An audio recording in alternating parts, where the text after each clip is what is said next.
Kita ke informasi lainnya, Saudara. Istora GBK kembali menjadi tuan rumah turnamen Indonesia Open 2022. Namun sayangnya justru di kandang sendiri, wakil Indonesia gagal juara. Ya, dalam 40 tahun ini untuk pertama kalinya tak ada satupun wakil Indonesia sejak babak semifinal. Benarkah faktor kelelahan? Berikut diskusi bersama Reza Ramadansyah. Istora kembali bergemuruh setelah sempat vakum akibat pandemi COVID-19.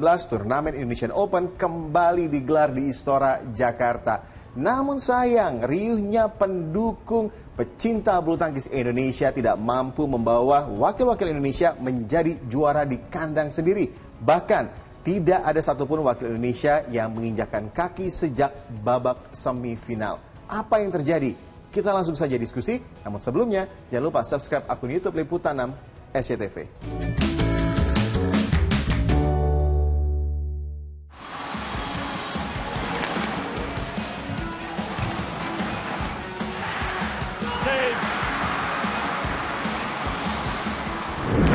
Gagal di kandang sendiri, Indonesian Open tanpa satupun perwakilan Indonesia yang menang. Itulah yang terjadi. Riuhnya sorakan pendukung Indonesia tidak mampu membawa wakil-wakil Indonesia melangkah lebih jauh dalam turnamen Indonesia Open 2022. Sebenarnya sebagai tuan rumah, Indonesia diuntungkan bisa menempatkan banyak wakilnya di babak utama di 5 nomor.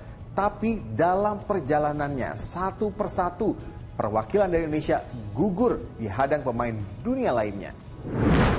Bayangkan hingga babak perempat final hanya ada 4 wakil Indonesia yang berlaga. 1 tunggal putra, 1 ganda putri, dan 2 ganda putra. Hasilnya seluruhnya menelan kekalahan dari lawan-lawannya. Ini artinya dalam 40 tahun untuk pertama kalinya tidak ada satupun wakil Indonesia yang menginjakkan kaki di babak semifinal. Sedih pasti, kecewa iya, nggak hanya bagi para atlet, begitu pun dengan masyarakat Indonesia. Kalau sebagai rakyatnya sih saya kecewa ya sebenarnya. Cuma kalau dilihat dari permainan Indonesia sih, secara teknik kalau saya lihat nggak kalah kok sama yang lain, sama negara yang lain. Cuma mungkin mentalnya aja kali. Aku sih ngerasa nggak nyangka ya, sedih gitu. Ini kita tahu bahwa bulu tangkis Indonesia itu kan bisa dibilang jarang banget terima kekalahan. Cuman yang namanya olahraga dan manusia itu mungkin sesekali harus kalah. Kenapa? Karena ketika dia kalah dia akan berusaha buat jadi lebih baik lagi. Keren banget jujur, cuma mungkin memang belum rezekinya menang kali ya, jadinya mungkin next year dicoba lagi. Sebagai salah satu negara adidaya bulu tangkis di dunia, hasil ini cukup memilukan bagi Indonesia. Apa yang sebenarnya terjadi? Ketua Bidang Pembinaan dan Prestasi PPPBSI Rioni Mainaki mengatakan bukan tanpa alasan Indonesia gagal.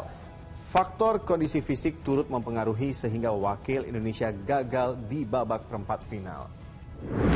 Sejumlah pihak pun mendesak PBSI agar lakukan evaluasi secara menyeluruh. Kegagalan Indonesia menempatkan wakil di final Indonesia Open pekan lalu memang bisa dibilang memprihatinkan, dan itu salah satu pencapaian yang mungkin paling buruk dalam beberapa tahun terakhir. Tapi saya melihat bahwa hal tersebut tidak perlu dirisaukan secara berlebihan, karena faktanya memang peta bulu tangkis dunia saat ini sangat ketat persaingannya. Negara-negara yang selama ini dominan seperti China, Jepang, Korea, Indonesia, Denmark sekarang sudah disusul oleh kekuatan baru seperti dari India, dari Malaysia, dari China Taipei, yang membuat persaingan antar pemain itu demikian ketat. Begitu dekat perbedaannya, dan itu yang membuat mereka yang bisa sukses di satu event pekan ini, pekan berikutnya belum tentu, karena itu tadi persaingannya sangat ketat. Jadi ini hanya soal siapa yang paling siap, itulah yang bisa mendapatkan hasil terbaik. Nah, untuk itu makanya sangat penting bagi PBSI tentunya mempersiapkan lapisan-lapisan pemain di pelatnas ini. Harus banyak lapisannya, tidak bergantung hanya pemain yang itu saja. Dengan lapisan yang banyak, PBSI bisa mengatur siapa yang dikirim ke event ini, siapa yang dikirim ke event yang berikutnya, dan hasilnya tetap konsisten. Yaitu tadi konsekuensinya, kita harus lebih banyak menciptakan event di level nasional yang mampu menghasilkan pemain-pemain berkualitas yang bisa mengisi pelatnas, dan kemudian mereka bisa dikirimkan ke event-event besar di level dunia dan bisa bersaing.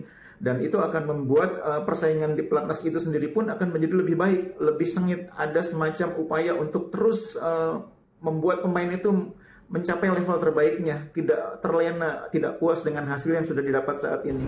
Meskipun gagal di kandang sendiri, perjuangan para atlet tetap kita apresiasi. Tapi evaluasi tetap harus dilakukan sebagai koreksi demi prestasi. Gimana menurut Anda? Kita lanjut diskusinya di kolom komentar. Saya Reza, kita ketemu di diskusi selanjutnya.